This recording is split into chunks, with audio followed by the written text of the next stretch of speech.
Stocks வாங்கி விற்று தலைவலியோடு இருக்கிற இன்வெஸ்டராக நீங்கள் இருக்க வேணாம்னு நினைக்கிறீங்களா? மியூச்சுவல் ஃபண்டில் தாராளமாக நீங்கள் இன்வெஸ்ட் பண்ணலாம். 1 கோடி என்ற இலக்கை அடையலாம். சில ஆயிரம் சம்பாதிக்கக்கூடிய ஒரு முதலீட்டாளராக நீங்கள் இப்போ இருந்தாக்கணும். லட்சங்களை கடந்து 1 கோடியை நீங்கள் எட்ட முடியும்.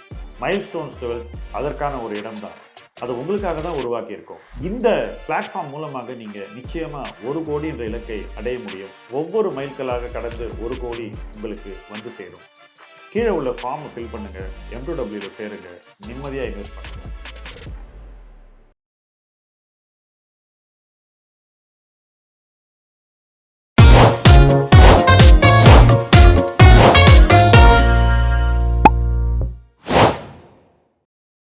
வெல்கம் டு பேசலாம் பர்சனல் ஃபினான்ஸ் த PPF ஷோவோட இன்னொரு எபிசோட். வாங்க டிரெக்டாக கேள்விக்குள்ளேயே போகலாம். சார், என்னோட முதல் கொஸ்டின், இந்தியாவில் பெரிய இன்வெஸ்டர்ஸ் எல்லாருமே லைக் ராகேஷ் ஜுன்ஜுன்வாலா வெகு சில ஸ்டாக்ஸில் தான் அவங்க பெரிய வெல்த்தை கிரியேட் பண்ணியிருக்காங்க. ஸோ அவங்க அவ்வளோ கான்சென்ட்ரேட்டடான ரிஸ்க் எடுக்கும்போது ஏன் நம்ம ஒரு ரீட்டைல் இன்வெஸ்டர்ஸ்க்கு, ஒரு மிடில் கிளாஸ் பர்சனுக்கு நம்ம ஏன் இவ்வளோ டைவர்சிஃபிகேஷன் பற்றி இவ்வளோ இம்பார்ட்டண்ட்டாக பேசிகிட்டு இருக்கோம்? அப்போது அவங்களுக்கு ஒரு நியாயம், இவங்களுக்கு ஒரு நியாயமா? Very good question. அதாவது எல்லாருக்குமான இடம் தான் ஸ்டாக் மார்க்கெட். ராகேஷ் ஜுன்ஜுன்வாலாவுக்கு இருக்கிற எல்லா வாய்ப்புகளும் உங்களுக்கு இருந்தது, நம்ம எல்லாருக்குமே இருக்குது. பட் அந்த வாய்ப்பை பயன்படுத்திக்கிறதுக்கு என்ன தேவைங்கிறது தான். இப்போ ராகேஷ் ஜுன்ஜுன்வாலாவுடைய எக்ஸாம்பிளே எடுத்து நான் கொஞ்சம் சில விஷயங்களை நான் சொல்ல விரும்புகிறேன். அவர் டைட்டனை வாங்கின போது அவர் மட்டும் டைட்டன் வாங்குறாரு. ஒட்டுமொத்த மார்க்கெட்டும் இந்த பக்கம் தனியாக நிற்குது எதிர. எப்போவுமே அந்த மாதிரி கான்ட்ரேரியான போய் ஒருத்தர் ஒரு பொசிஷனை வாங்கும்போது மார்க்கெட் என்ன நினைக்குதுன்னா, அடுத்த 1 வருஷத்தில் இதில் ஒன்றும் நடக்காது, அடுத்த 2 வருஷத்தில் ஒன்றும் நடக்காது, அடுத்த 3 வருஷத்தில் ஒன்றும் நடக்காது, அடுத்த 5 வருஷத்தில் கூட ஒன்றும் நடக்காது. 5 வருஷத்து ப்ராஃபிட்டு இன்றைக்கே வந்து இந்த விலையில் இருக்க, இப்போ இதை எதுக்கு வாங்குறாரு? இவருக்கு என்ன இன்வெஸ்ட் பண்ணுறதுக்கு ஒரு சரியாக தெரியாதா? அவர் என்னத்தை பண்ணிட்டு இருக்காரு? என்னவோ ஆயிடுச்சுப்பா அவருக்கு. இப்படித்தான் மார்க்கெட் வந்து டைட்டனை ராகேஷ் ஜுன்ஜுன்வாலா வாங்கின போது பார்த்தது. நாங்கள் எல்லாரும் அதில் அடக்கம், நான் கிளியராக சொல்கிறேன். பட் அவர் என்ன பார்த்தாருன்னா, அவர் வாட்ச் இண்டஸ்ட்ரியே பார்க்கல. அவர் வந்து வாட்சை கடந்து போய் ஜுவல்லரியை பார்த்தார். அந்த இண்டஸ்ட்ரி எப்படி நடந்துகிட்டு இருக்கு, அதுக்கு எவ்வளோ வளர்ச்சிக்கான பொட்டன்ஷியல் இருக்குது, அது எப்படி வந்து இன்ஃபார்மல்லேருந்து ஃபார்மல் ஆகும்னு பார்த்தார். இது எல்லாரும் பண்ண முடியும். இப்போ என்னோட எக்ஸ்பீரியன்ஸை நான் சொல்கிறேன். நான் வந்து மில்க் ப்ரொக்யூர்மெண்ட் இன்ஃபார்மல்லேருந்து ஃபார்மல் ஆகுன்றதை வந்து நான் பார்த்தபோது ஹட்சன் நகருடைய வேல்யூவேஷன் 150 கோடி, அவ்வளோதான். அப்போ அன்னைக்கு அதனுடைய பி ரேஷியோ பார்த்தா ரொம்ப அதிகமாக இருக்கும். எல்லாமே அப்படி தான் இருந்தது. ஸோ மார்க்கெட்டில் என்னுடைய ஃப்ரெண்ட்ஸ் எல்லாமே ஒரு ரூமில் உட்காந்து பேசும்போது அதை பற்றி சொன்னாக்கா ரொம்ப இழிவாகவே பேசுவாங்க. ஏன்னா அவங்கள பொறுத்த வரைக்கும் தங்களுடைய எண்ணங்கள் தான் உயர்ந்தது, இவனுக்கு வந்து புத்தி கிடையாது, இவன் வாங்குறதெல்லாம் வந்து ஜாஸ்தி வேல்யூ கொடுத்து வாங்குறான், அந்த மாதிரி ஏதாவது ஒன்று சொல்லிக்கிட்டே இருப்பாங்க. ஸோ இந்த கான்சன்ட்ரேட்டட் பொசிஷனை ஒரு கம்பெனியில் பண்ணும்போது அதுக்கு தேவையான கன்விக்ஷன் வந்து வேற லெவல். ஓகே, இப்போ நான் வாங்குறத வந்து 5 வருஷம் இபிஎஸ்ஸை முன்னாடியே கொடுத்துட்டோம் அல்லது அவர் கொடுத்தாரு அப்படின்னு நான் சொல்கிறேன்னாக்கா, விற்கிறதுக்கு நீ எவ்வளோ நாள் வெயிட் பண்ணணும்னா குறைஞ்சபட்சம் 10 வருஷம் அல்லது விற்கவே கூடாது. டைட்டனை பொறுத்த வரைக்கும் ராகேஷ் ஜுன்ஜுன்வாலா பெரும்பாலும் விற்கவே இல்லை, கொஞ்சோண்டு தான் வச்சுருப்பாங்கன்னு நினைக்கிறேன். ஸோ அந்த மாதிரி ஒரு 10 இயர் இன்வெஸ்ட்மெண்ட்டை நீங்கள் பண்ண ரெடியாக இருக்கணும், கான்சன்ட்ரேட்டட் இன்வெஸ்ட்மெண்ட் பண்ணுறதானா. அது மட்டும் இல்லை, you cannot afford to be wrong. Margin for error வந்து இல்லை. அப்படி ராங் ஆச்சுன்னா நீங்கள் வந்து 2-3 இயர்ஸில் அதை உணர்ந்து வெளியே போகணும். இப்போ அவர் நிறைய கம்பெனிஸில் ராங்காக போயிருக்காரு, அது வெளியவும் போயிருக்காரு.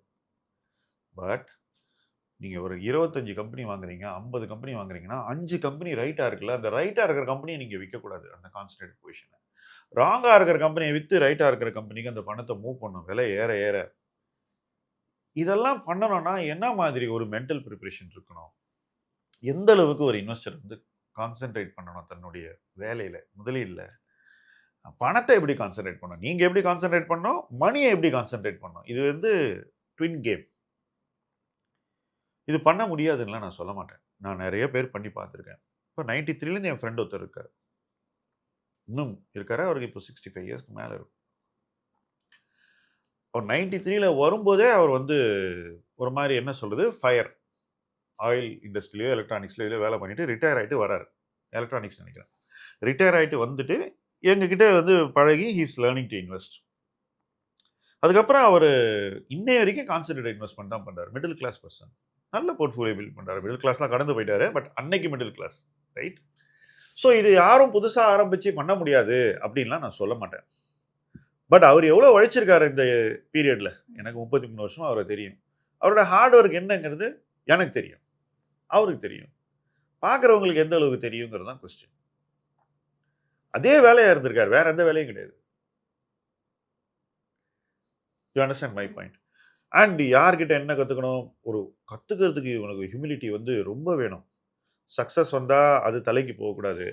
இதெல்லாம் வந்து எவ்வளோ பேரால் பண்ண முடியுங்கிறது கொஸ்டின். ஒரு ஜாபில் இருக்கக்கூடிய middle class person, husband and wife earn பண்ணுற ஃபேமிலி, இந்த மாதிரி ரிஸ்க்கை எடுக்க முடியுமா அப்படின்னு என்ன கேட்டிங்கன்னா, இட் இஸ் டிஃபிகல்ட்.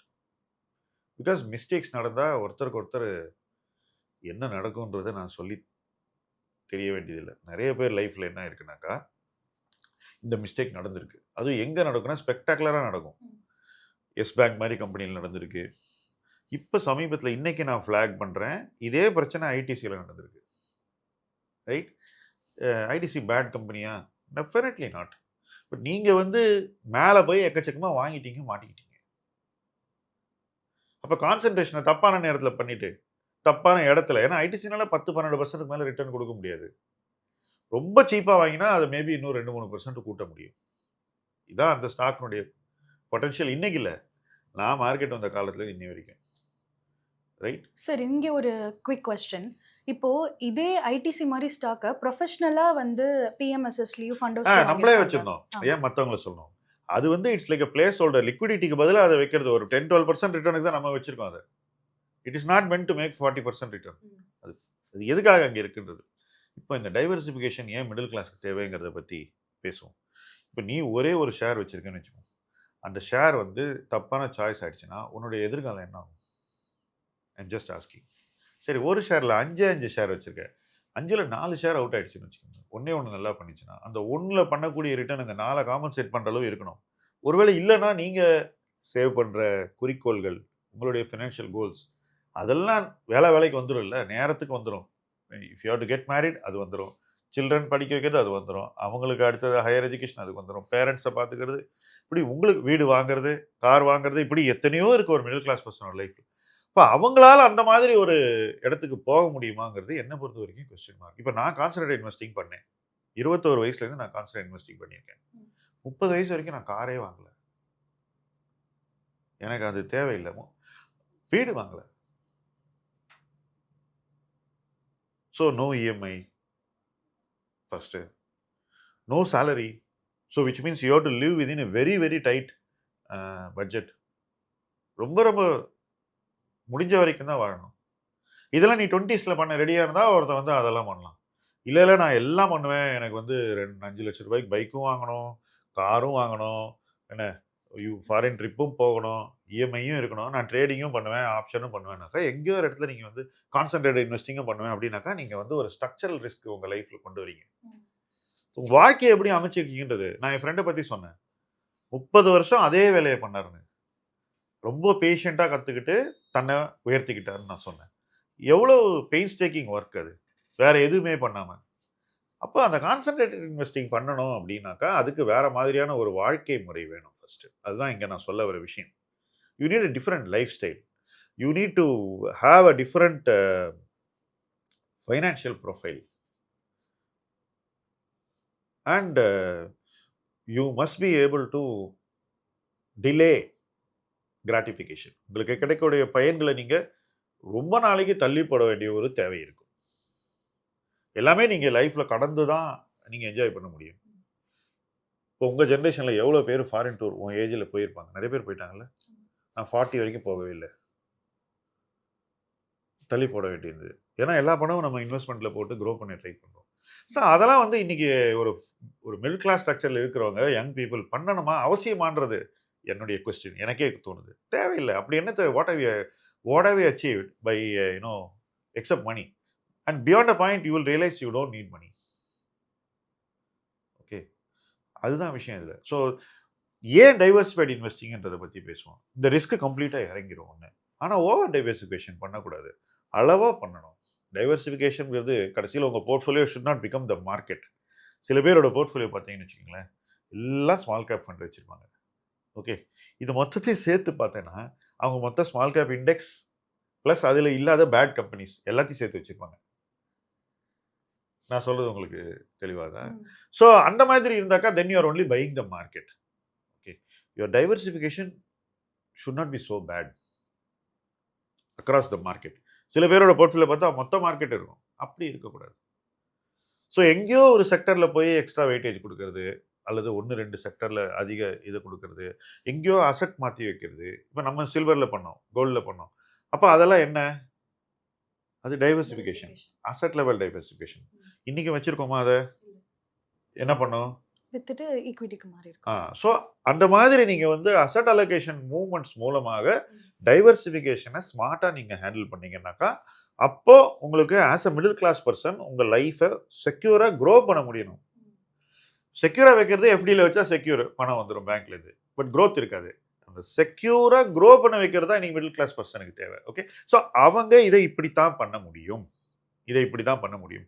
கான்சென்ட்ரேட்டட் பண்ணணும்னா அதுக்கு வேற வாழ்க்கை முறை வேணும், எல்லாத்தையும் தள்ளி போடணும். ப்ரெசென்ட்ல நம்ம வந்து வாழாமலே இருக்கணும். லிட்ரலி என்னுடைய எக்ஸ்பீரியன்ஸ் அதுதான். ஓகே, ராகேஷ் ஜுன்ஜுன்வாலாவோட நம்ம கம்பேர் பண்ண முடியாது. ஏன்னா அவர் வந்து ட்ரேடிங்கில் வந்து he was very very good. Okay, so ட்ரேடிங்கில் பண்ணக்கூடிய பணத்தை வச்சுட்டு அவர் லைஃப் ஸ்டைலை லீட் பண்ணிக்கலாம். ஓகே, அதெல்லாம் வந்து எல்லாராலையும் பண்ண முடியாது. ஆனால் அந்த காலகட்டம் அதுக்கெல்லாம் ஹெல்ப் பண்ணிச்சு. இன்னைக்கு வந்து எல்லாமே எல்லாருக்குமே தெரிஞ்ச ஒரு market. It's a very efficient market. Everybody knows everything literally. Okay, so there is no information gap, அதெல்லாம் எதுவுமே இல்லை. ஸோ அப்படி இல்லாத ஒரு காலச்சூழலில் கான்சென்ட்ரேட் இன்வெஸ்டிங் பண்ணுறது என்னை பொறுத்த வரைக்கும் it is becoming more and more difficult. நான் அதை அப்படி தான் பார்க்குறேன். 2018 வரைக்கும் நானே நிறைய கான்சென்ட்ரேட் இன்வெஸ்டிங் பண்ணேன். பட் 18க்கு அப்புறம் நான் கான்சென்ட்ரேட் இன்வெஸ்டிங் பண்ணணும்னா, சப்போஸ் நான் ஒரு கம்பெனியில் 20% பொசிஷன் வாங்கணும்னா எவ்வளோ பணம் தேவைப்படும்? அந்த பணமே நம்மள்ட்ட இருக்காது ஃபர்ஸ்ட்டு. ஸோ ஏற்கனவே போட்டது வளர்ந்து வந்தால் தான் கான்சென்ட்ரேட் இன்வெஸ்டிங். சார் நான் ஒரு சின்ன தொகையை போட்டு அது 100 மடங்கு மேலே போய் அது ஒரு பெரிய பொசிஷனாக போர்ட்ஃபோலியோவில் வளர்ந்து அதை நான் டிஸ்டர்ப் பண்ணாமல் வைக்கிறது தான் இன்னைக்கு என்னை பொறுத்த வரைக்கும் கான்சென்ட்ரேட் இன்வெஸ்டிங். அது எவ்வளோ இன்வெஸ்டர்ஸ் பண்ண முடியுங்கிறது தான் இங்கே கேள்வி. எவ்வளோ பேர் பண்ணுறாங்கன்றது தான். ஓகே, நீங்கள் வந்து எல்லாருக்கும் தெரிஞ்ச ஒரு கம்பெனியை வாங்கி அது பண்ண முடியாது. யாருமே கவனிக்காத ஒரு கம்பெனியை வாங்கி நீங்கள் அதை பண்ண முடியும். என் பார்வையில் அப்படித்தான் நான் அதை பண்ணியிருக்கேன். இன்னைக்கு அது எங்கே பண்ண முடியுதுன்னு என்ன கேட்டிங்கன்னா, it's not in the listed space, it's outside the listed space. லிஸ்டடில் நீங்கள் வந்து அவ்வளோ ஷேரே வாங்க முடியாது. போட்டா போட்டி, ஷேர் அவைலபிள் இல்லை, இந்த மாதிரி கம்பெனிஸ் குறைவு. ஸோ எல்லாரும் தள்ளு முள்ளு பண்ணுறாங்க அந்த இடத்துல போய். அப்போ அந்த இடத்துல வேல்யூவேஷன் ரொம்ப அதிகமாக இருக்குது. அந்த வேல்யூவேஷனில் வாங்கினா நிறைய ரிட்டர்ன் பண்ண முடியாது. இதுதான் இன்னைக்கு இருக்கக்கூடிய சிச்சுவேஷன். சார் நீங்க பேசும்போது இப்ப சொன்னீங்க அந்த கால சந்தை சூழலும் இப்பவும் உள்ள டிஃபரன்ஸ் எப்படின்னு. பட் இப்ப இந்த பை அண்ட் ஃபர்கெட்ங்கிற ஸ்ட்ராட்டஜி அந்த காலத்துல ஒர்க் ஆச்சு, இந்த காலத்துக்கு அது பொருந்துமா? ரொம்ப செலக்டிவாக பொருந்தும், டெஃபினட்டாக பொருந்தும். ரொம்ப செலக்டிவாக பொருந்தும், எல்லா இடத்துலையும் பொருந்தாது. ஃபர்கெட்னா ஒரு மேபி ஒரு 5 இயர்ஸ்க்கு ஃபர்கெட் பண்ணலாம். அந்த தீம் அல்லது அந்த ஸ்டாக் ஃபுல்லாக வேல்யூ வர வரைக்கும். வேல்யூ வந்த பிறகு நீங்கள் விற்கணும். உதாரணத்துக்கு நீங்கள் 4000 ரூபாயோ நோ போச்சு ஏஷியன் பெயிண்ட்ஸு. ஐடி ஸ்டாக்லாம் வந்து 40 பிக்கு போச்சு ஜஸ்ட் கொஞ்ச நாள் முன்னாடி. 38-40 பி வரைக்கும்லாம் போச்சு. ஓகே, ஸோ அந்த மாதிரி டைமில் நீங்கள் விற்கணும். ஓவர் வேல்யூ ஆகும்போது buy and forget won't help. இப்போ டிசிஎஸ் விலை ஒரு உச்சத்துக்கு போச்சு, நீங்கள் விற்றுந்தா நீங்கள் பாதி விலை. அந்த இடத்துல buy and forget work out ஆகாது. அதற்கான ஒரு காலச்சூழல் வந்து எப்போ இருந்ததுனாக்கா,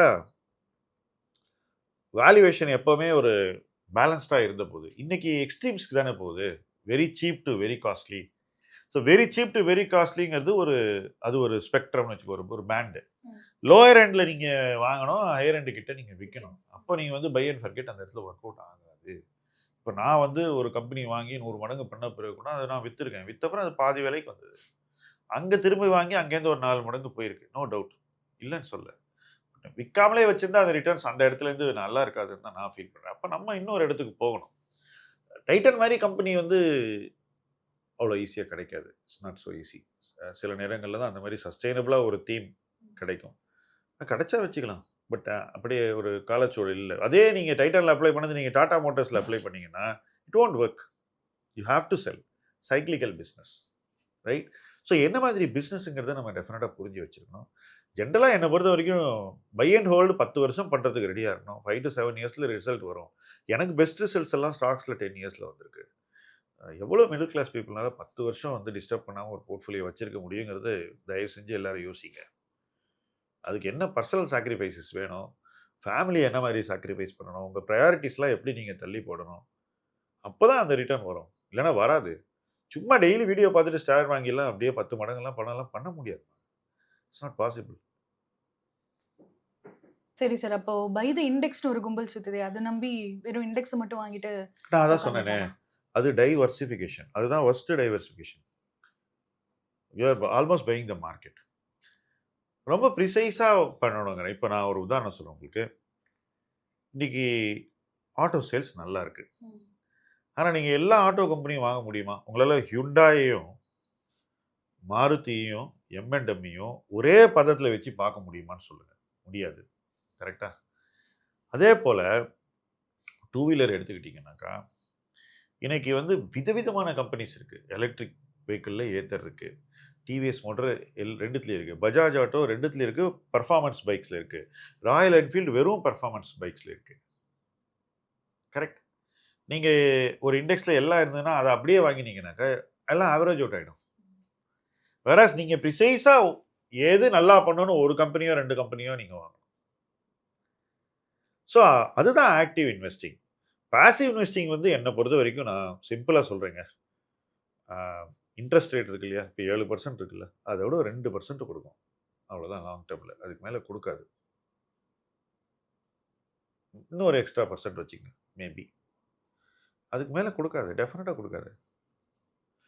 ஏன் தெரியுமா பாசிவ் இன்வெஸ்டிங் இந்த அளவுக்கு உயர்த்தி பிடிக்கப்பட்டிருக்கு? பேசிக்காக வந்து இட்ஸ் அன் அமெரிக்கன் கான்செப்ட். அமெரிக்காவில் அவங்க என்டையர் சேவிங்ஸ் வந்து ஸ்டாக் மார்க்கெட்டில் இருக்குது. இந்தியாவில் அப்படி கிடையாது. உங்களோட மொத்த சேவிங்கும் ஸ்டாக் மார்க்கெட்டில் இருக்கும்போது நீங்கள் பாசிவில் பண்ணும்போது ஷேரை விழவே விட மாட்டீங்க. நீங்கள் கிட்டத்தட்ட நீங்கள் தொடர்ந்து பணம் போட்டுக்கிட்டே இருக்கீங்களே, அதனால் உங்கள் மைண்டில் நீங்கள் வந்து அது ரொம்ப நல்ல ரிட்டர்னை கொடுக்குதுன்னு நீங்களே உங்களை ஏமாற்றிக்கிறீங்க. வேற உண்மையான மதிப்பு என்னங்கிறத நீங்கள் டிஸ்கவர் பண்ண விட்டீங்கன்னாக்கா 2 பக்கமும் வாங்கி வித்தாக்கா அடி வாங்கிடும். அதுதான் இந்தியாவில் இன்னைக்கு நடந்துட்டு இருக்கு. எஃப்ஐஐ வித்து வெளியே போகிறான்ல, அப்போ நீங்கள் அவனுக்கு எதிர நீங்கள் பாசிவ் இன்வெஸ்டிங் பண்ணீங்கன்னா எந்த அளவுக்கு சக்சீட் ஆக முடியுங்கிறது என்னை பொறுத்த வரைக்கும் கொஸ்டின் மார்க் தான். It is difficult. யாரால் பண்ண முடியும்னா கீழே வரும்போது பயங்கரமாக வாங்கி ரொம்ப கன்விக்ஷன் காமிச்சு அதெல்லாம் பண்ண முடியும். பட் அதே கன்விக்ஷனை ஆக்டிவ் இன்வெஸ்டிங்கில் அவங்க காமிச்சாக்கா இங்கே 10 வருதுன்னா அங்கே இன்னும் 2% 3% எக்ஸ்ட்ரா வரதுக்கு வாய்ப்பு இருக்குது. அதை அவங்க விட்டுறாங்கல்ல. நீங்கள் 2% எக்ஸ்ட்ரா உங்கள் லைஃப்பில் 20 வருஷத்துக்கு நீங்கள் ஏர்ன் பண்ணிங்கன்னா நீங்கள் உருவாக்கக்கூடிய சொத்தின் மதிப்பு என்னங்கிறத கொஞ்சம் யோசிச்சு பாருங்கள். இந்தியாவில் வந்து ஹிஸ்டாரிக்காக சொல்கிறேன், நான் பார்த்த வரைக்கும் நல்ல இன்வெஸ்டர்ஸ் குறைஞ்சபட்சம் 4% எக்ஸ்ட்ரா எடுத்திருக்காங்க over and above the index. குறைஞ்சபட்சம். அதோட அதிகம் பண்ணவங்க நிறைய பேர் இருக்காங்க. நான் சொன்ன என் ஃப்ரெண்டெல்லாம் அதை விட அதிகம் பண்ணியிருப்பார். ரைட்? அப்போ ஆக்டிவ் இன்வெஸ்டிங்கான கேஸ் ஏன் வருது பாசிவ் இன்வெஸ்டிங் மேலேனாக்கா நம்ம எக்கானமியினுடைய வளர்ச்சி வந்து அதற்கான வாய்ப்பை நம்ம கொடுக்குது. நம்ம கண்மூடித்தனமாக அமெரிக்காவினுடைய ஒரு எக்ஸாம்பிள் எடுத்துக்கிட்டு அதை அப்படியே இங்கே உதாரணப்படுத்தி அதை வந்து பொதுமைப்படுத்துகிறோம், அது ஜென்ரலைஸ் பண்ணுறோம். இதில் இன்னொரு வெஸ்டட் இன்ட்ரெஸ்ட் இருக்குது. பாசிவ் இன்வெஸ்டிங் பண்ணீங்கன்னாக்கா நீங்கள் வந்து டிமேட் வழியாக பண்ணுவீங்க. ஒவ்வொரு வாட்டி நீங்கள் டிமேட் பண்ணும்போது ஒருத்தர் கல்லால் காசு விழுந்துக்கிட்டே இருக்குது, ஒன்றுமே வேலை பண்ணாமல். அதுதான் மலையாளத்தில் நோக்கு கூலின்னு சொல்லுவாங்கல்ல, அதுதான். இன்றைக்கி பிளாட்ஃபார்முக்கு எல்லாருமே நோக்கு கூலி கொடுத்துட்ருக்காங்க. அவன் ஒன்றுமே பண்ணாமல் கேட்டால் நான் ஃப்ரிக்ஷனை குறைச்சிட்டேன், உனக்கு ஈஸியாக நான் டிரான்சாக்ட் பண்ண அலோவ் பண்ணுறேன் அப்படின்ட்டு. ஆமாம், இன்றைக்கி அதுக்கு பெரிய அட்வான்டேஜெல்லாம் இல்லை. நான் ஒரு சின்ன உதாரணம் சொல்கிறேம்மா.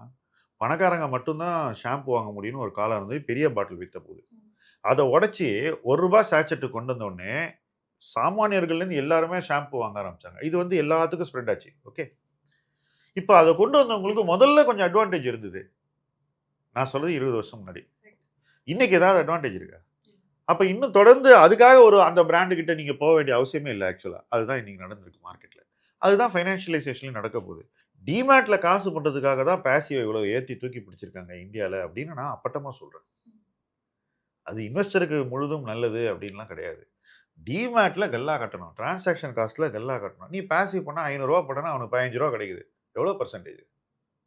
₹1000 போட்டால் ₹15 கிடைக்குது, 1.5%. மிடில் கிளாஸ் சின்ன பீப்புளெலாம் இதை படிச்சுட்டு பார்த்துட்டு வீடியோ பார்த்துட்டு பேசிவ் இவர் சொன்னார் அவர் சொன்னார். இந்த இப்படி சொல்கிறவங்க இல்லாமல் கூட தேர் ப்ரொமோட்டட் ஆக்சுவலி. பிளாட்ஃபார்ம் நல்லாவே அவங்களெல்லாம் ப்ரொமோட் பண்ணி உயர்த்தி வச்சிருக்காங்க. நீங்கள் பாருங்கள் எல்லாருக்குமே டைப் இருக்கும் பிளாட்ஃபார்மோட ஈவெண்ட்லலாம் இவங்கெல்லாம் பேசிகிட்டு இருப்பாங்க. ஓகே, நான் பேசிவ் அகைன்ஸ்ட் இல்லை. உங்களுக்கு கம்மி ரிட்டர்ன் வேணால் தாராளமாக நீங்கள் அங்கே போகலான்றது தான் என்னுடைய கருத்து. கொஞ்சம் எக்ஸ்ட்ரா வேணுன்னா நம்ம தான் முனையணும், நம்ம தான் எஃபர்ட் எடுக்கணும். நீ கேட்டல ஏன் ராகேஷ் ஜுன்ஜுன்வாலாவுக்கு மட்டும் அந்த வாய்ப்பு இருக்குது, ஏன் மிடில் கிளாஸுக்கு அந்த வாய்ப்பு இல்லைன்னு. இது மிடில் கிளாஸுக்கு இருக்கக்கூடிய நியாயமான வாய்ப்போட ஒரு குறைவான வாய்ப்பு, அதுக்கும் கீழே இது பேசிவ்ங்கிறது. ஓகே, அதை நீங்கள் ஏன் இன்னைக்கு இந்தியாவில் எடுக்கணும்? ஒருவேளை இந்தியா ஒரு 2% 3% growth எக்கானமியாக வரலாம் நமக்கு வயசாகும்போது. அப்போ வேணால் நீங்கள் பேசிவ் போய்க்கலாமே. அன்னைக்கு ரிட்டர்ன் எடுக்கிறது கஷ்டமாக இருக்குது அப்படின்ற ஒரு சூழ்நிலை தான். இன்றைக்கி வாய்ப்பு இருக்குது, வாய்ப்பு இருக்கிற வரைக்கும் பண்ணணுங்கிறது தான் என்னுடைய பாயிண்ட் ஆஃப் வியூ. ஸோ இது இந்த ஃப்ரிக்ஷனுக்காக எல்லாரும் பேசிவ் பக்கம் போனாங்க. But it's costly. Firstly it's costly, it's not cheap as people think, and nothing is free. So ரொம்ப நீங்கள் டம் டவுன் பண்ணிங்கன்னா எப்படி உங்களுக்கு ரெக்கக்னிஷன் கிடைக்கும் லைஃப்பில்? கரெக்டாக இல்லையா? அது அந்த passive is too much dumping down. கொஞ்சமாவது நம்ம ஸ்மார்ட்டாக இருக்கணும் இல்லை பணத்தோட, அதுதான் point of view. Last 4 to 5 இயர்ஸில் மார்க்கெட்டில் இன்வெஸ்ட் பண்ண நிறைய இன்வெஸ்டர்ஸ் டபுள் டிஜிட் ரிட்டர்ன்ஸ் வந்து எதிர்பார்த்துருக்காங்க. ஸோ இந்த சுச்சுவேஷனில் இந்த பீரியடில் இந்த ரிட்டர்ன்ஸ் வந்து அன்ரியலிஸ்டிக்காக மாறுமா? சரி, ரிட்டர்ன்ஸுங்கிறது நமக்கு பர்த் ரைட் கிடையாது. நம்ம மார்க்கெட்டில் இருக்கோங்கிறதுக்காக ரிட்டர்ன்லாம் நமக்கு கிடைக்காது. அனுபவ ரீதியாக சொல்கிறேன், மார்க்கெட்டில் பல சைக்கிளில் 8 வருஷம் ஒரு சைக்கிள் இருக்கும். ஒரு புல் மார்க்கெட்லேருந்து இன்னொரு புல் மார்க்கெட்டுக்கு 8 ஆண்டுகள் வரைக்கும் ஆகலாம். சில நேரங்களில் கொஞ்சம் குறையலாம், கொஞ்சம் கூடலாம். சராசரியாக இந்தியாவில் 8 வருஷத்தில் ஒரு புல் ரன் வந்திருக்கு. இந்த 8 வருஷத்தில் 3-4 வருஷத்துக்கு ரிட்டர்னே வந்ததில்லை. 5வது வருஷத்தில் கொஞ்சம் ரிட்டர்ன் வந்திருக்கு, 6வதுல நல்ல ரிட்டர்ன், 7வதுல அதை விட பெட்டர் ரிட்டர்ன், 8வதுல பம்பர் ரிட்டர்ன் திருப்பி கீழே போயிடும். இப்போ ஒவ்வொரு வருஷமும் எனக்கு சராசரியாக இவ்வளோ ரிட்டர்ன் வரணும் அப்படின்னு நீங்கள் எதிர்பார்த்தீங்கன்னாக்கா அது தவறான எதிர்பார்ப்பு. ஈக்விட்டியில் நீங்கள் டெட்டில் போட்டிங்கன்னா 7% இப்போ கிடைக்கும், மேபி அது 8 கூட ஆகலாம். பட் நீங்கள் 12, அதுக்கு மேலே 15, அதுக்கு மேலே 18, 3 நம்பர் நான் சொல்கிறேன். 12, 15, 18 இந்த 3 நம்பரை நோக்கி நீங்கள் போகணுன்னாக்கா நீங்கள் நிறைய டைம் கொடுக்கணும். ஃபஸ்ட்டு நீங்கள் இந்த வருஷம் எனக்கு ரிட்டர்ன் வரணும், எனக்கு 2 வருஷமாக ரிட்டர்ன் இவ்வளோ இருந்திருக்கணும், இவ்வளோ இல்லை, நான் எஃப்டியில் போட்டால் அதிகமாக வந்திருக்கக்கூடும் அப்படின்னு நினைக்கக்கூடிய இன்வெஸ்டர் இருந்தால் ஃபஸ்ட்டு பேட் நியூஸ் இஸ் உங்களுக்கு ரிட்டர்ன் ஹையாக வரவே போகிறதில்ல. ஏன்னா நீங்கள் தப்பான நேரத்தில் இன்வெஸ்ட் பண்ணியிருக்கீங்க, நிறைய சரியான நேரத்தில் இன்வெஸ்ட் பண்ண தயங்குறீங்க. அதுக்கப்புறம் ரிட்டர்ன் வரக்கூடிய நேரம் வரைக்கும் நீங்கள் மார்க்கெட்டில் நிலைப்பது கஷ்டம். பிகாஸ் இந்த மைண்ட் செட் உங்களை இருக்க விடாது மார்க்கெட்டில். ஸோ இன்றைக்கி எனக்கு இவ்வளோ ரிட்டர்ன் வேணும் அப்படின்னு பிடிவாதமாக நினைக்கிறவங்க அந்த ரிட்டர்னை அடைய மாட்டாங்க. ஆக்சுவலாக இன்றைக்கி என்ன ரிட்டர்ன் வந்தாலும் நான் ஏற்றுக்குவேன் அப்படின்னு நினைக்கிறவங்க தான் அந்த ரிட்டர்னு ஆக்சுவலாக என்ஜாய் பண்ணுவாங்க. நீங்கள் சொல்கிற அதிகமான ரிட்டர்ன் யாருக்கு வரும்னா, யார் எனக்கு இந்த வருஷம் ஒன்றும் ரிட்டர்ன் வரலன்னா பரவாயில்ல, எனக்கு நெக்ஸ்ட் இயர் வரலன்னா கூட பரவாயில்ல, எனக்கு அடுத்த 2 வருஷத்தில் சேர்த்து வச்சு இன்வெஸ்ட்மெண்ட் நல்ல ரிட்டர்னை கொடுத்தா நான் பொறுமையாக இருக்கேன், எப்போ மார்க்கெட்டில் ரிட்டர்ன் இல்லையோ அப்போ நான் தொடர்ந்து இன்வெஸ்ட் பண்ணிக்கிட்டே இருக்கேன், அதுவும் சரியான இடத்துல பொறுப்பாக அளவாக தொடர்ந்து இன்வெஸ்ட் பண்ணுறேன் அப்படின்னு திங்க் பண்ணுறவங்களுக்கு இது சரியான மார்க்கெட். அந்த மாதிரி நபர்கள் உங்களை மாதிரி நீங்கள் சொல்கிற மாதிரி எக்ஸ்பெக்டேஷன் வச்சுருந்தா நிச்சயமாக டைமை கொடுத்தாங்கன்னா அவங்களுக்கு அந்த ரிட்டர்ன் கிடைச்சிடும்.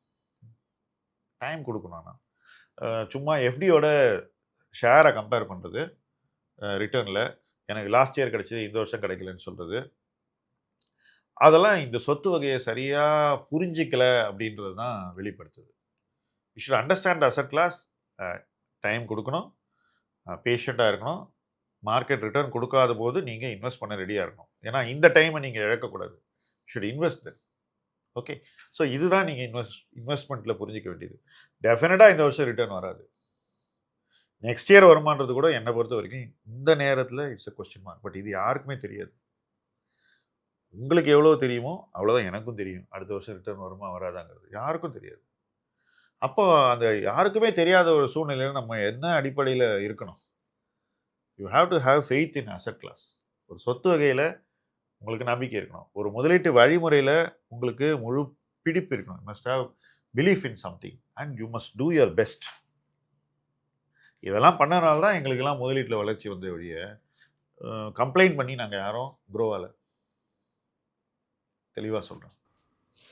சார் இப்போ மார்க்கெட்ல வந்து எஸ்ஐபியோட இன்ஃப்ளோஸ் வந்து 30,000 crores-னு இருக்கு. ஆமாம். அண்ட் ரீட்டைல் இன்வெஸ்டர்ஸோட பார்ட்டிசிபேஷனும் ரொம்ப ஹையா இருக்கு. இது வந்து ஒரு ஃபினான்ஷியல் மெச்சூரிட்டி அப்படின்னு ஒரு சைனா பார்க்கலாமா? இல்லாட்டி மார்க்கெட் எப்படி இருந்தாலும் மேலே தான் போகும் அப்படின்ற ஒரு புரிதல் இருக்காங்கன்னு பார்க்கலாமா சார் இதை? இதில் ஃபினான்ஷியல் மெச்சூரிட்டி ஓரளவு இருக்குது. மார்க்கெட் எப்படி இருந்தாலும் ஏறும் அப்படின்ற அந்த நம்பிக்கையும் இதில் அடக்கம். அதே சமயத்தில் எனக்கு எஸ்ஐபி பண்ணால் ஹை ரிட்டர்ன் கிடைக்கணுங்கிற அந்த எதிர்பார்ப்பும் இதில் இருக்குது. அண்டு இந்த எஸ்ஐபி எவ்வளோ நாள் பண்ண போகிறோன்ற தெளிவின்மையும் இருக்குது. இப்போ இந்த 30,000 crore தான் நீங்கள் பார்க்குறீங்க. ஒவ்வொரு மாதமும் எவ்வளோ எஸ்ஐபி நிற்குதுன்னு பாருங்கள். இன்னைக்கு 100 எஸ்ஐபி நிற்குதுன்னா புதுசாக 100 எஸ்ஐபி ஆரம்பிக்குது. ஆனால் 30,000 31,000 அது ஸ்டெடியாக இருக்கலாம். மேபி கொஞ்சம் மேலே கூட போகலாம், மேலே கீழே போகலாம். நான் இந்த நிற்கிறது துவங்கிறது தான் பார்க்குறேன். ஓகே, பல நேரங்களில் எஸ்ஐபி நிறுத்தப்படுற இடம் is a place where it should not be stopped. துவங்கப்படுற இடம் is a place where it should not be started. Okay, இந்த இடத்துல வந்து நம்மளுடைய முதிரின்மை மறைக்கப்படுகிறது. அது மறையுது, நம்ம வெளியில் அது அவ்வளோ ஓப்பனாக தெரியறது இல்லை. என் பார்வையில் எஸ்ஐபி அப்படின்ற வழிமுறை சரியாக செய்தால் மட்டும்தான் உங்களுக்கு கரெக்டான ரிசல்ட்டை கொடுக்கும். நீங்கள் எஸ்ஐபியை தப்பான இடத்துல பண்ணீங்கன்னா உங்களுக்கு ரிசல்ட் கிடைக்காது. You have to do the SIP in the right place. It's very important. And சில நேரங்களில் எஸ்ஐபியை சில இடங்களில் நிறுத்த வேண்டியிருக்கும். அந்த இடத்துலேருந்து வேற இடத்துக்கு மாற்ற வேண்டியிருக்கும். இதெல்லாம் காலத்தோடு செய்யணும். சில நேரங்களில் சில இடத்துல எஸ்ஐபி பண்ணால் அது உங்களுக்கு பாதகமாக அமையும். அப்போ அந்த இடத்துல நிச்சயமாக நீங்கள் வந்து எஸ்ஐபியை நிறுத்தணும், பணத்தை வெளியே எடுக்க வேண்டிய ஒரு தேவை கூட இருக்கலாம். வேற இடத்துல கொண்டு போய் சேஃபர் பிளேஸுக்கு கொண்டு போகணும். இதெல்லாம் எஸ்ஐபியோடு சேர்ந்து நடக்கணும். சும்மா பிளைண்டா அக்ரெசிவாக நான் எஸ்ஐபி பண்ணுறேன்னு சொல்றது என்னை பொறுத்த வரைக்கும் முதிர்வு இல்லை, டெஃபினட்டாக இல்லை. சரியான இடத்துல எஸ்ஐபி பண்ணுறது முதிர்வு. சரியான இடத்துல பண்ணுறோமான்ற கேள்வியை நம்ம டெஃபினட்டாக நமக்கு நாமே அட்ரஸ் பண்ணோம். We have to answer ourselves. Okay, இது நடக்கும்னு நான் நினைக்கிறேன். அதாவது இது நடக்காமல் போகாது. ஏன்னா இன்னைக்கு இந்த அளவுக்கு இது வளர்ந்துருக்குனாக்கா அது ஒரு பெரிய positive. Okay, people are showing faith in the asset class. நான் என்ன சொல்கிறேன், they should show faith correctly in the asset class. அதுதான் நான் ஆட் பண்ணுற ஒரு வார்த்தை. சரியான இடத்துல அவங்க வந்து தங்களுடைய ஃபெய்த்தை காமிச்சாங்கன்னாக்கா then will be okay. I think that will happen. அது நடக்கும், ப்ரோக்ரெசிவாக நடக்கும். மேபி இன்னைக்கு இருக்கக்கூடிய எஸ்ஐபி பண்ணக்கூடிய நபர்களில் யாரெல்லாம் இன்னைக்கு சும்மா நிறுத்தி ஆரம்பிக்கிறாங்களோ அதில் சில பேர் ஸ்லோவாக அதில் டேர்ன் ஆவாங்க. அதுதான் நம்ம ஹோப்பாக இருக்க முடியும். இதில் எல்லாரும் தப்பாக பண்ணி வெளியே போயிடுவாங்கன்னு நினைக்கிறது ஹோப் இல்லை.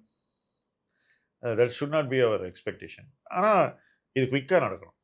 That's my point.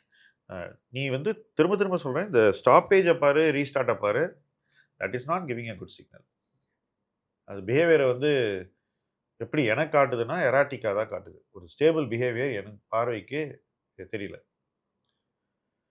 இந்த 100%க்கு மேலே சிப் ஸ்டாப் இருக்குது, அதெல்லாம் நீங்கள் பார்க்குறீங்களா டேட்டா மாதம் மாதம் வந்து, அதெல்லாம் நல்லா இல்லை ஆக்சுவலாக. அது என்ன சொல்லுதுன்னா, இன்வெஸ்டர் பொறுமையை இழந்து கொண்டிருக்கிறான். ஃபஸ்ட்டு நீ ஒரு ப்ராடக்ட்டில் பொறுமை இழக்கிற, அடுத்தது எஸ்ஐபியில் பொறுமை இழக்கிறதுக்கு எவ்வளோ ஆகும்? மொத்தத்திலே இம்பேஷண்ட் ஆகிடலாம்ல. இந்த பேஷன்ஸ் பில்ட் பண்ணுறது தான் ஒருத்தனுக்கு success secret. Patience shown in the right place. 2 விஷயம் for a long duration of time. இதுதான் எஸ்ஐபிக்கு சீக்ரெட் சாஸ். இதை வச்சு தான் சக்ஸஸ் ஃபார்முலா நீங்கள் எஸ்ஐபி மூலமாக உருவாக்க முடியும். அது இன்னும் பெட்டராக இருக்கணும் அப்படின்னு நான் நினைக்கிறேன். இன்னைக்கு பார்க்குற எஸ்ஐபியினுடைய மொத்த காம்போசிஷனை பார்க்கும்போது எனக்கு அந்த அளவுக்கு பாசிட்டிவாக இல்லை, திருப்தியாக இல்லை. Sir, there are 2 set of investors that we are facing. ஒரு செட் வந்து மார்க்கெட் வந்து விழும், நான் அப்போ வந்து வாங்குறேன்னு சொல்லி 10 to 15% or more then that கேஷாக வச்சுட்டு வெயிட் பண்ணிட்டே இருக்காங்க. இன்னொரு செட் ஆஃப் இன்வெஸ்டர்ஸ் ஒரு ராங்கான ஸ்டாக்லேயோ ஐடியாலையோ போட்டுட்டு அது வந்து மேலே எழுன்னு பேஷண்ட்டாக வெயிட் பண்ணிகிட்டே இருக்காங்க. இதில் எந்த பேஷன்ஸ் வந்து ரொம்ப டேஞ்சரஸ்? ரெண்டுமே ஈக்குவலி டேஞ்சரஸ். செகண்டை பற்றி முதல்ல பேசுவோம். மார்க்கெட் விழுந்துருச்சு, நம்மள்ட்ட பணம் இல்லை, நம்மகிட்ட மிஸ்டேக்ஸ் இருக்குது, அங்கே பணம் இருக்குது. நான் ஒரு ஹை க்ரோத் ஃபேஸ் லைஃப்பில் ஈக்விட்டியில் எக்ஸ்பீரியன்ஸ் பண்ணுறதுக்கு முக்கியமான காரணம் எனக்கு கேப்பில் இல்லாத போது இந்த தவறு செஞ்ச இடத்துல இந்த கேப்பில் அப்படியே வழித்து எடுத்து சரியான இடத்துல மூவ் பண்ணேன், இன்வெஸ்ட் பண்ணேன். லாஸை பற்றி கவலைப்படல. ஒரு தடவை இல்லை 2-3 தடவை பண்ணேன். ஒவ்வொரு தடவை நான் பண்ணும்போதும் எனக்கு வந்து அந்த பணம் ஒரு சராசரி முதலீட்டிலேருந்து ஒரு சூப்பர் முதலீட்டுக்கு மாறிச்சு. ஏன்னா அந்த வலி இருக்கு பாருங்க, அந்த மிஸ்டேக்கோட வலியை நான் வந்து முழுசாக உள்வாங்கிக்கிட்டு இந்த மிஸ்டேக் திரும்பி வராத மாதிரி நான் எப்படி இன்வெஸ்ட் பண்ணலான்னு யோசித்து அந்த பணத்தை எடுத்து இன்னொரு இடத்துல போட்டேன். அது காம்பன்சேட் ஆயிடுச்சு. காம்பன்சேட்டில் அதுக்கும் மேலே கூட கிடைச்சிது. So just simply travelling with your mistakes, வீட்டுக்குள்ளே குப்பையை வச்சுக்கிற மாதிரி அது வீட்டையே குப்பையாக்கிடும். ஒத்துக்கிறியா? ஸோ அந்த மைண்ட் செட்டுக்கு டெஃபினட்டாக ஒருத்தர் வரணும். ஃபர்ஸ்ட் மிஸ்டேக், பணம் வச்சுருக்கேன், எனக்கு தெரியும் நான் இவ்வளோ வரும், அது வந்தால் நான் இன்வெஸ்ட் பண்ணுவேன். ஒருவேளை அது வரலாம், 10ல் ஒரு தடவை நீங்கள் நினைக்கிறது நடக்கலாம், இந்த விலைக்கு ஒரு ஸ்டாக் வரலாம். பட் நீங்கள் அந்த மாதிரி ஒரு ஸ்டாண்ட் எடுக்கும்போது நீங்கள் ஆக்சுவலாக what you are conveying is, நீங்கள் அறிவாளி, மற்றவங்கெல்லாம் முட்டாள். You are achieving the market is fully crowded with idiots. But மார்க்கெட்டில் எவ்வளோ இடியட்ஸ் இருக்கான்றதை விட்டுருவோம். நம்மளை விட ஸ்மார்ட்டர் பீப்புள் நிறைய மார்க்கெட்டில் இருக்காங்கன்றதை எவன் ஒத்துக்கிறானோ அவன் இதை பண்ண மாட்டான்.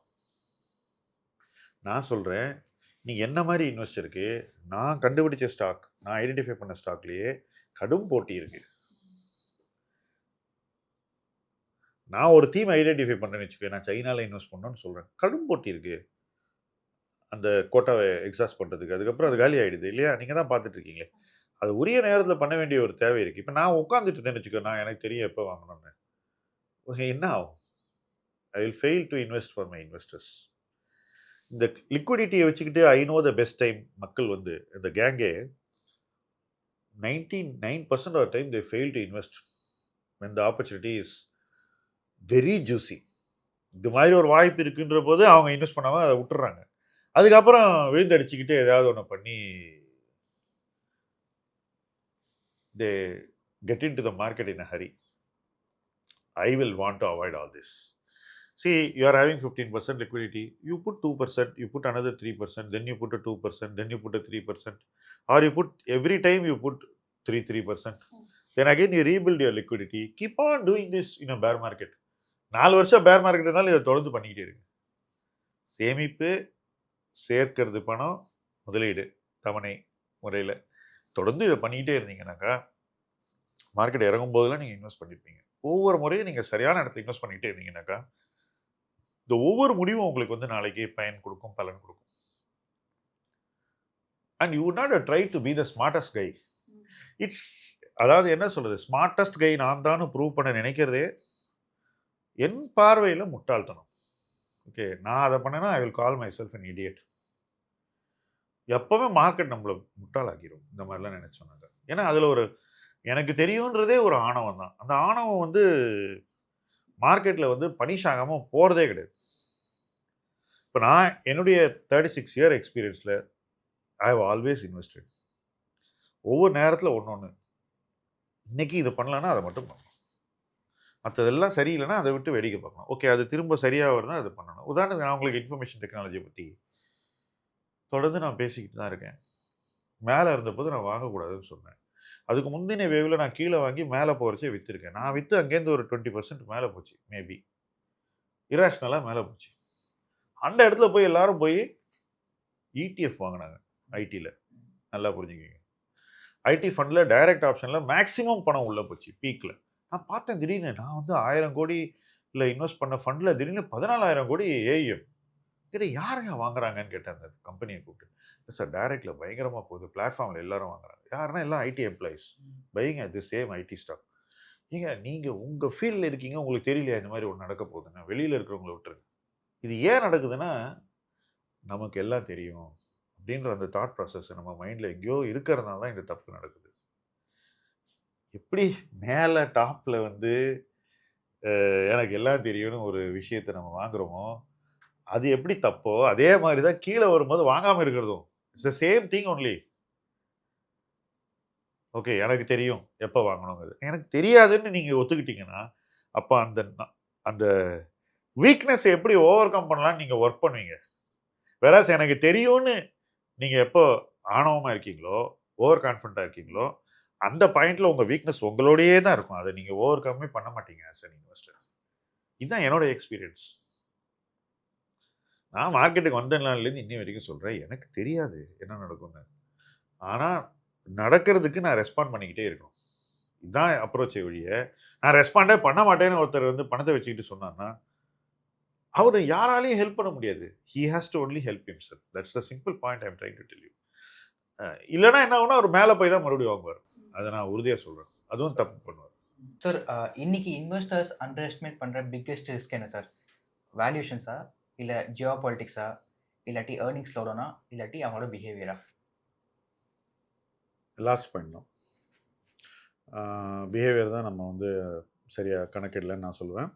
அதில் இன்னொரு பாயிண்ட்டை நான் ஆட் பண்ணுறேன் நீங்கள் சொன்னதில். நம்ம எவ்வளோ டைம் இந்த மார்க்கெட் கொடுக்கணுங்கிறதே நம்ம அண்டர் எஸ்டிமேட் பண்ணுறோம். ஹை ரிட்டர்ன் வராதுன்னு நான் சொல்லவே இல்லை. ஆனால் ஹை ரிட்டர்ன் உடனே வராது. உடனே ரிட்டர்னே வராமல் கூட இருக்கலாம். அப்போ ரிட்டர்னே வராமல் கூட இருக்கக்கூடிய காலகட்டத்தை கடந்து போனால் தான் அந்த ஹை ரிட்டர்ன் வரக்கூடிய காலத்தில் நம்ம ஜெயிக்க முடியும். அது வரைக்கும் நம்ம கேமில் நிலைச்சு நிற்கணும். இதை இன்னைக்கு இன்வெஸ்டர்ஸ் உணரணுன்றது தான் என்னுடைய பாயிண்ட் ஆஃப் வியூ. இதை நம்ம சரியாக புரிஞ்சுக்கிட்டா மட்டும்தான் நம்மளால் இந்த மார்க்கெட்டில் ஜெயிக்க முடியும். ஸோ ஐ திங்க் இன்வெஸ்டர்ஸ் வந்து தங்களை லாங்கர் டியூரேஷனுக்கு ப்ரிப்பேர் பண்ணிக்கணும். இன்னும் பேஷன்ஸை வளர்த்துக்கணும். மார்க்கெட்டில் தொடர்ந்து இன்வெஸ்ட் பண்ணணும். சரியான இடத்துல இன்வெஸ்ட் பண்ணணும். தவறான இடத்துல தவிர்க்கணும். ஏற்கனவே தவறான இடத்துல இன்வெஸ்ட் பண்ணியிருந்தா அங்கேருந்து பணத்தை எடுத்து சரியான இடத்துல போடணும். இதெல்லாம் நம்ம வந்து கண்டினியூஸாக பண்ணிக்கிட்டே இருக்கணும். இதெல்லாம் பண்ணும்போது நமக்கு ரிட்டர்ன் வரலனா கூட நம்ம பேஷண்ட்டாக இருக்கணும். ஏன்னா அப்படி இருக்கிறவங்களுக்கு தான் நாளைக்கு ரிட்டர்ன் வரும். ஏன்னா நீங்கள் சொன்ன முதல் ஃபேக்டர்ஸ் எல்லாமே இப்போ இருக்கு, எல்லாருக்கும் தெரியும். ஆனால் அது எப்படி கடந்து போய் ஜெயிக்கிறதுங்கிறதா இன்னைக்கு அவங்க யோசிக்க வேண்டிய தேவை. அது தானே அடங்கிடும், தாங்க ஜெயிச்சிருவோம்னு நினைக்கிறது தப்பு. அது அடங்க டைம் ஆகும். அது நம்ம கையில் இல்லை. அது எப்போ முடியுதோ அதுக்கப்புறம் தான் நம்மளுடைய ஜேர்னி டு சக்ஸஸ் ஆரம்பிக்க போகுதுன்னு நம்ம மைண்டில் வச்சுக்கிட்டு அது வரைக்கும் நம்ம ஹார்ட் ஒர்க் பண்ணிக்கிட்டே இருக்கணும், இன்வெஸ்ட் பண்ணிக்கிட்டே இருக்கணும். இதுதான் சேலஞ்ச் இன்னைக்கு. ஸோ பிஹேவியர் தான் எல்லாம். சரியான பிஹேவியர் உள்ள இன்வெஸ்டர்ஸ் இந்த காலகட்டத்தில் யாரெல்லாம் சரியான பிஹேவியரை வெளிப்படுத்துகிறாங்களோ அவங்க அதுக்கப்புறம் வரக்கூடிய நாட்களில் ஆண்டுகளில் ஜெயிச்சிருவாங்க. அதை நான் உறுதியாக நம்புகிறேன். அதுதான் என்னுடைய அனுபவம். நான் பல வெற்றி பெற்ற முதலீட்டாளர்கள்ட்ட நான் பார்த்தது இதுதான். இந்த தன்மையை ஒவ்வொரு முதலீட்டாளனும் வளர்த்துக்க முடியும். The good news is all can do it. இது எல்லோருக்கும் செய்யக்கூடிய ஒரு விஷயம்தான். But you must do it. அதுதான் இந்த டைமில் ரொம்ப தேவையானது. அதை விட்டுட்டு இது சரியில்லை, அது சரியில்லை, அவன் ஃப்ராடு, இவன் நல்லவன், அந்த மாதிரி we should not become judgmental. This is not the time to be judgmental. This is the time to build your conviction. அந்த கன்விக்ஷனை சரியான இடத்துல செலுத்தணும். அங்கே அதுக்கு டைம் கொடுக்கணும். இதுதான் இன்னைக்கு நம்ம செய்ய வேண்டியது. இதுக்கெல்லாம் பிஹேவியர்லனா எப்படி? ஸோ பிஹேவியர் தான் இன்னைக்கு இன்வெஸ்டருக்கு ரொம்ப முக்கியமான தேவை. அதில் தான் நம்ம இம்ப்ரூவ் பண்ணணும், இன்னும் பெட்டர் ஆகிட்டே போகணும் அப்படின்னு நான் நம்புகிறேன்.